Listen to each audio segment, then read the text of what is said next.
যখন কোন মুসলমান দুনিয়ার জমিনে যাওয়ার পরে ঈমানের দাবি করবে, আল্লাহ তাআলা তাকে বন্ধু হিসাবে কবুল করে নেবেন, আল্লাহ তাআলা তাকে মুমিন হিসাবে কবুল করে নেবেন। আল্লাহু ওয়ালিয়ুল্লাযীনা আমানু ইখরিজুহুম মিনাজ যুলুমাতি ইলান নূর। যারা দুনিয়ার জমিনে যাওয়ার পরে ঈমানের দাবি করবে, আমি আল্লাহ তাআলা তাদেরকে বন্ধু হিসাবে কবুল করে নেই। ইখরিজুহুম মিনাজ যুলুমাতি ইলান নূর, আমি আমার মুমিনদেরকে অন্ধকার থেকে আলোর দিকে নিয়ে যাই। ওই মুমিন বান্দা যখন দুনিয়ার জমিন থেকে চলে যাবে, ওই বান্দা যখন দুনিয়ার জমিন থেকে বিদায় হয়ে যাবে, যখন কবরের মধ্যে তাকে রাখা হবে, ওই বান্দাকে যখন কবরের মধ্যে রাখা হবে, রাখার পরে যখন দুনিয়ার মানুষগুলো চলে যাবে, তখন তাদের হাঁটার কদমের আওয়াজগুলো তার কানের মধ্যে শুনতে পাবে। ওই মুমিন বান্দা যখন কবরের মধ্যে অবস্থান করবে, দুনিয়ার মানুষগুলো যখন চলে যাবে, চলে যাওয়ার পরে তার মাথার দিকে এসে দাঁড়িয়ে যাবে তার দুনিয়ার সালাতগুলো, দুনিয়ার নামাজগুলো তার মাথার পাশে দাঁড়িয়ে যাবে। আল্লাহু আকবার।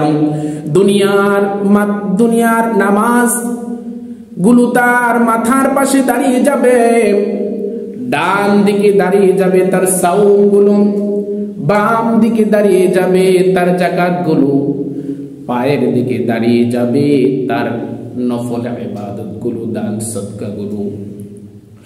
দুনিয়ার মুসলমান ভালো করে লক্ষ্য করে শুনে নাও, যখন মাথার দিকে দুইজন ফেরেশতা তার কবরের মধ্যে আগমন করতে থাকবে, নীল চক্ষুওয়ালা ফেরেশতা তার কবরের মধ্যে আগমন করতে চাইবে, তখন মাথার পাশে যে নামাজ দাঁড়িয়ে যাবে, তখন নামাজ ডাক দিয়ে বলবে, এদিকে আসার মতো কোনো সুযোগ নাই, তুমি এদিক দিয়ে প্রবেশ করতে পারবা না, কারণ আমি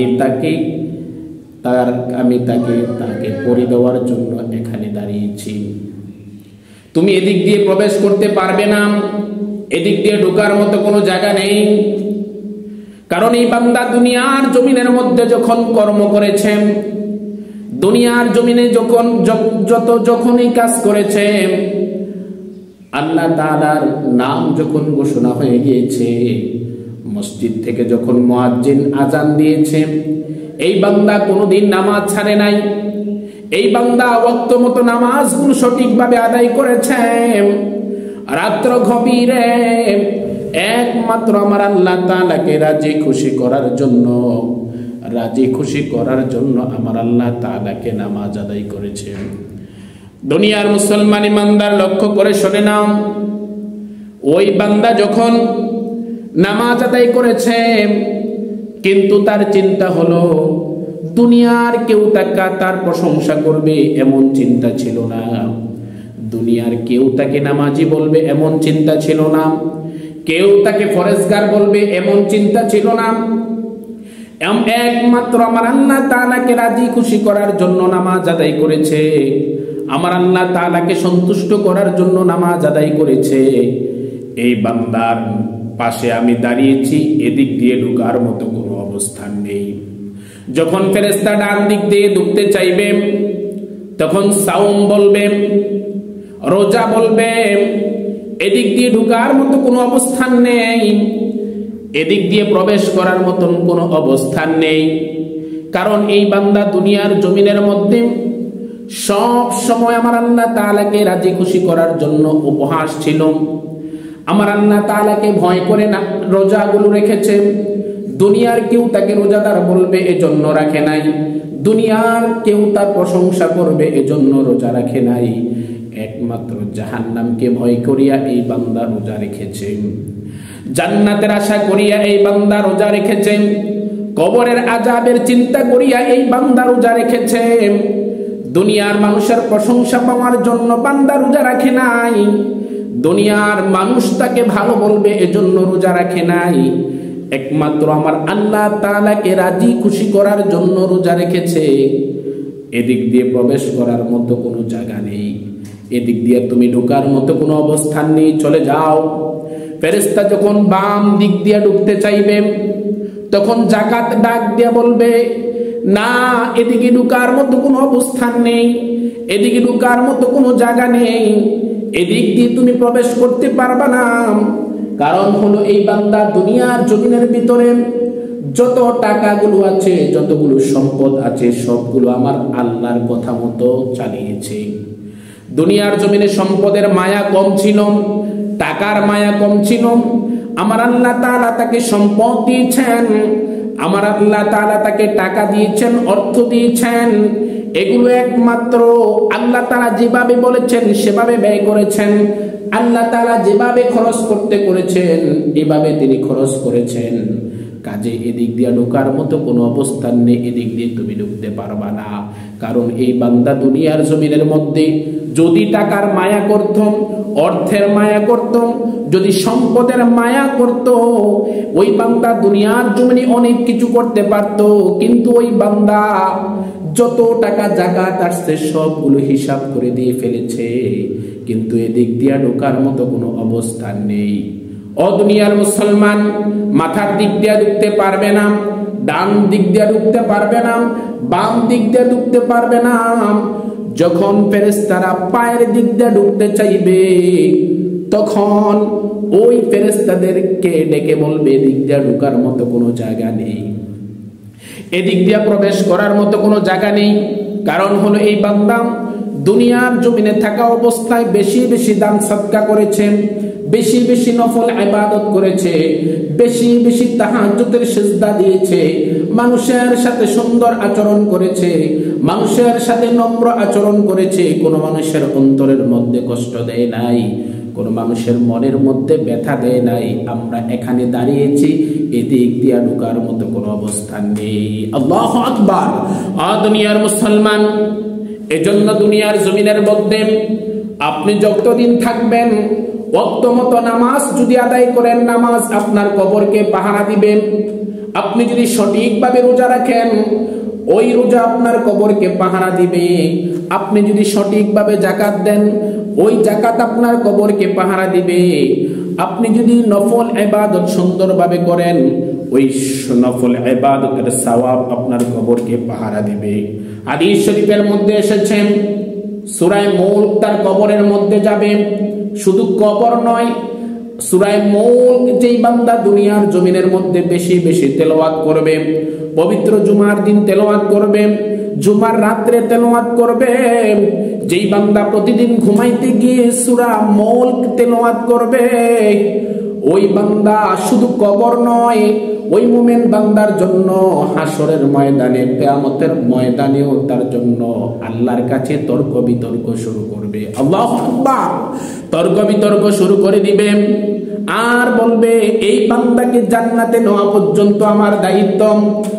দুনিয়ার মুসলমান, ওই বান্দা যদি জাহান্নামী হয়ে যায়, সূরা মুলক আমার আল্লাহকে ডাক দিয়ে বলবে, আল্লাহ, এই বান্দাকে তুমি জান্নাত দান করে দাও, কারণ এই বান্দা দুনিয়ার জমিনের মধ্যে বেশি বেশি আমাকে তেলাওয়াত করেছেন, বেশি বেশি আমাকে তেলাওয়াত করেছে, আমাকে কোনোদিন ভুলে যায় নাই, আমাকে বারবার তেলাওয়াত করেছে, তুমি তাকে জান্নাত দিয়ে দাও। আমার আল্লাহ বলবেন, না, সে তো জাহান্নামী, তাকে জান্নাত দেওয়া যাবে না। তখন সূরা মুলক বলবে, যদি আপনি তাকে জান্নাত না দেন, জাহান্নামে নিয়ে যান, তাহলে আমাকে পুড়িয়ে ফেলেন, না হয় কোরআন থেকে আমাকে বাদ দিয়ে ফেলেন। আমার আল্লাহ তাআলা বলবেন, না না, আমি তো দুনিয়ার জমিনে থাকা অবস্থায় যারা কোরআনের সাথে ছিল তাদেরকে কোনোদিন আমি বেয়াজ্জতি করি নাই। আজকে তো কোরআন আমি কোনোদিন পড়ে দেব না, আজকে তো আমি কোনোদিন কোরআনকে মুছে দেব না, কোরআনের অসম্মান করব না। ওই সূরা মুলক আমার আল্লাহর সাথে তর্ক বিতর্ক করে ওই মুমিন বান্দাকে জান্নাত পর্যন্ত পৌঁছে দিবে। আল্লাহু আকবার। এজন্য দুনিয়ার মুসলমান বেশি বেশি করে সূরা মুলক তেলাওয়াত করবেন। পারবো না ইনশাআল্লাহ? সূরা মুলক তেলাওয়াত করবেন, আপনাকে জান্নাত পর্যন্ত পৌঁছে দিবে, আপনাকে জান্নাত পর্যন্ত আপনাকে পৌঁছে দিবে। ও দুনিয়ার মুসলমান ইমানদার, লক্ষ্য করে শুনে নেন, মুমিন বান্দা যখন কবরের মধ্যে শোয়ানো হবে, মুমিন বান্দাকে যখন প্রথম প্রশ্ন করা হবে মান রব্বুকা, তোমার রব সম্পর্কে তোমার ধারণা কি, ওই বান্দা যদি দুনিয়ার জমিনের মধ্যে থাকা অবস্থায় আমার আল্লাহর বিধানগুলো সুন্দর করে মেনে চলে, ওই বান্দা যদি দুনিয়ার জমিনে থাকা অবস্থায় আমার আল্লাহর আইন মোতাবেক চলাফেরা করে, আমার আল্লাহর হুকুম মোতাবেক যদি ওই বান্দা দুনিয়ার জমিনে চলাফেরা করে, তখন ওই বান্দা দুনিয়ার জমিনে ওই চলাফেরার খাতিরে জবান খুলে বলবে আমার রব হলো রব্বি আল্লাহ, আল্লাহু আকবার, আমার রব একমাত্র আল্লাহ তাআলা। আমি আল্লাহ তাআলার গোলামি দুনিয়ার জমিনে করেছি, আমি আল্লাহ তাআলার গোলামি দুনিয়ার জমিনের মধ্যে করেছি, আর কারো গোলামি করি না। আমার রব আল্লাহ। দুনিয়ার জমিনে আমি শুধু একমাত্র আমার আল্লাহ তাআলাকে ভয় করেছি। ও দুনিয়ার মুসলমান, কিন্তু আপনি আল্লাহর আইন মোতাবেক চললেন না, আল্লাহর হুকুম মোতাবেক আপনি চললেন না। আল্লাহ যেভাবে আপনাকে চলার কথা বলেছেন আপনি সেভাবে চললেন না, কিন্তু আপনি কোনোদিনও ওই রব্বি আল্লাহ এভাবে আপনি ঘোষণা করতে পারবেন না।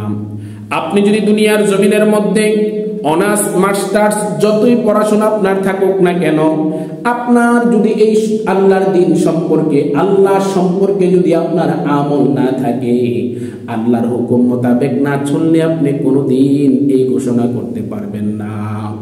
2 নাম্বার প্রশ্ন করা হবে ওয়ামা দীনুকা, তোমার দিন সম্পর্কে তোমার ধারণা কি, তোমার দিন কি ছিল।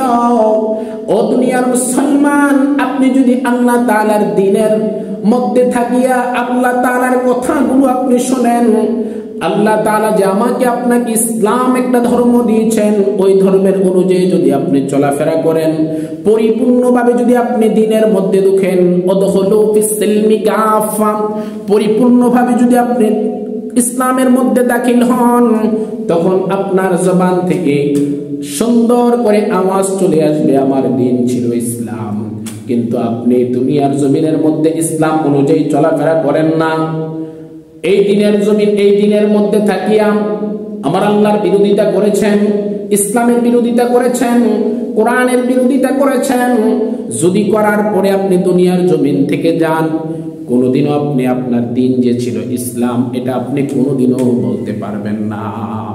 3 নাম্বার, আপনাকে যখন প্রশ্ন করা হবে মান হাযার রাসূলুন, আমার নবী সাল্লাল্লাহু আলাইহি সাল্লামের চেহারাটা আপনার কবরে যখন দেখানো হবে, জিজ্ঞাসা করা হবে এই বান্দাকে, ওই লোকটিকে।